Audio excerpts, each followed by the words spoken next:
अब हम देखेंगे कि किस तरीके से आप ऑपरेटर का यूज करोगे। तो लिस्ट ऑफ ऑपरेटर सबसे पहले हम पढ़ेंगे। तो ऑपरेटर क्या है? ऑपरेटर आपके प्रोग्राम के अंदर ऑपरेशंस परफॉर्म कर रहे हैं डेटा के साथ, तो उसको आप ऑपरेटर कहोगे। तो जितने भी आपको दिख रहे हैं यहाँ पर assignment operator, arithmetic operator, increment decrement operator, relational, logical, conditional, ये सब ऑपरेटर है। इन सबको हम एक एक करके पढ़ेंगे। तो सबसे पहला जो ऑपरेटर आता है आपका, वो आता है असाइनमेंट ऑपरेटर। अब इन सब के अलग अलग रूल भी है। असाइनमेंट ऑपरेटर क्या कहता है? जब आप किसी भी वैल्यू, जैसे आपने यहाँ लिखा 10, इसके सामने लिखते हो, असाइनमेंट ऑपरेटर के सामने लिखते हो, ये इस वेरिएबल के अंदर गेट करेगा। अब ये यहाँ पर इस ए के अंदर होल्ड हो जाएगा। अब आप यहाँ पर इसका डेटा टाइप भी बताते हो, जैसे मैंने पहले बताया था। ये आपका डेटा असाइन हो गया। अब इसके कुछ रूल भी है। रूल ये है असाइनमेंट ऑपरेटर का, आप जो वैल्यू लिखते हो उसको आप पहले नहीं लिख सकते, ऐसे नहीं लिख सकते, ये गलत है। यहाँ पर देखो, मैंने यहाँ पर आपको लिख के भी दिया है। आप कभी भी जो डेटा असाइन करोगे वो करोगे असाइनमेंट ऑपरेटर के बाद में, ना कि पहले। ये नॉट अलाउड। आप जब यहाँ पर डेटा लिखते हो इंट ए की वैल्यू 10, स्टार्टिंग में आपने वेरिएबल असाइन किया, फिर इस वेरिएबल के अंदर डेटा असाइन कर दिया, तो ये भी पॉसिबल है जावा में। अगर आप यहाँ पर इंट ए बी और उसके बाद ए में 10 और बी में 10 होल्ड कर रहे हो, तो ये भी पॉसिबल है। अगर आप एक साथ डेटा होल्ड करना चाहते हो, जैसे इंट ए बी, ए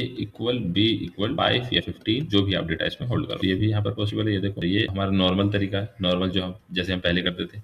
ये हमने क्या किया, पहले असाइन किया है, फिर उसके बाद डेटा होल्ड किया। यहाँ पर आप क्या कर रहे थे? यहाँ पर देखो, यहाँ पर मैं इंट लिखना भूल गया हूँ। Int A equal to 10, int B equal to 15, ये भी सेम है एज इट इज इसकी तरह। क्लियर? अब हम पढ़ेंगे अर्थमेटिक ऑपरेटर। अर्थमेटिक ऑपरेटर में आप डेटा के साथ कुछ ऑपरेशन करते हैं, जैसे प्लस, माइनस, डिवाइड, मॉड्यूल, ये सब आप ऑपरेशन करो। जावा का जो कोड है वो रन होता है टॉप टू बॉटम और लेफ्ट टू राइट, लेकिन इसमें जो सबसे जो मेन बात है, ऑपरेशन में जावा में बोर्ड मास रूल एप्लीकेबल नहीं होता है। अगर हम बात करें प्लस और माइनस, डिवाइड, मॉड्यूल्स और मल्टीप्लिकेशन, इन तीनों की प्रायोरिटी होती है सेम। प्लस और माइनस की प्रायोरिटी होती है लेफ्ट। कोड आपका top to bottom, left to right ही कंपाइल होगा, लेकिन प्रायोरिटी किसको मिलेगी? प्लस माइनस के केस में मल्टीप्लिकेशन, मॉड्यूल्स और डिवाइड। जैसे इसके लिए हम कुछ क्वेश्चन करेंगे। मैं आपको क्वेश्चन के पास ले चलता हूँ। यहाँ पर मैंने ये इक्लिप्स ओपन कर लिया है। हमने यहाँ पर ये क्वेश्चन लिया, तो हमेशा याद रखना, हमेशा कोड जो आपका चलेगा वो टॉप टू बॉटम और लेफ्ट टू राइट। कोड आपका टॉप टू बॉटम चला है। यहाँ पर ये सॉल्व करेंगे हम। पहला जो क्वेश्चन है वो है ये 5 मल्टीप्लाई बाय 3। पहले क्या आ जाएगा? 15, फिर क्या है? Divided by 3। अब यहाँ पर देखो, पहले मल्टीप्लिकेशन है 3 के साथ, तो यहाँ पर मल्टीप्लाई नहीं होगा, पहले डिवाइड होगा। डिवाइड करेंगे हम 3 से, तो यहाँ पर आ जाएगा 5। अब 5 से मल्टीप्लाई करेंगे, 5 क्या आ गया? 25। अगर आप वैसे सॉल्व करते हैं दूसरे तरीके से, तो 15 आता है यहाँ पर, यहाँ भी 15 आता है और 0 आ जाता है आंसर, या 1 आ जाता। लेकिन यहाँ पर क्या आ रहा है? 25। तो जो पहले आता है